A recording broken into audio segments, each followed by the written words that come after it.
Hi guys, welcome to fearless boy 6124. ఇవాళైతే నేను జామకాయ తింటున్నాను.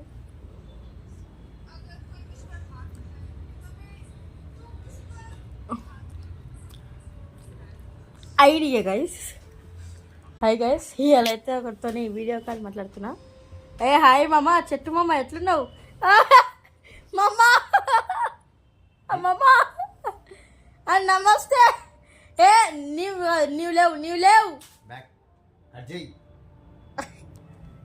బంజేరా బంజే కుర్తాడు డిస్కాడి. హాయ్ మామ ఎట్లున్నావు?